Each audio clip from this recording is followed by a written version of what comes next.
ఫలించండి, మీరు విస్తరించండి, అభివృద్ధి చెందండి, భూమిని నిండించండి మరియు దానిని లోపరచుకోండి. మీరు ఫలించండి, విస్తరించండి, అభివృద్ధి చెందండి, భూమిని నిండించండి మరియు దానిని లోపరచుకోండి. It's a mandate. Mandate is something that involves a responsibility and a blessing in it. అందులో దేవుని ఆశీర్వాదముతో పాటు బాధ్యత మనకు కనిపిస్తుంది. ఇట్ ఈస్ అవర్ ఇది మన బాధ్యత. ఏంటి మన బాధ్యత?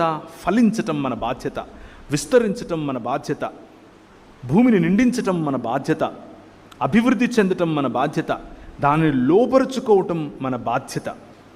ఆ బాధ్యతను మనకు దేవుడు తన సామంతుడిగా, ఆయన చక్రవర్తి అయి సర్వలోకమును పరిపాలించే సమయంలో నిన్ను పిలిచి నీవు నాకు ప్రతినిధివి అని చెప్పి ఆయన ఈ లోకంలో ఏలమని చెప్పాడు. ఆ ఏలమని చెప్పిన మాటను ఆదాము విన్నాడు. ఆదాము హవ్వలు అనగా మానవ సమాజం అది విన్నది. విన్న మానవ సమాజం దేవుని వాక్యమును పట్టుకోకుండా పక్కనే వచ్చి చెప్పినటువంటి ఇంకొక మాట, నువ్వు దేవుడివి కాలేవా? నీకు ఇంకా పైన ఒక నాయకుడు ఉండాలా?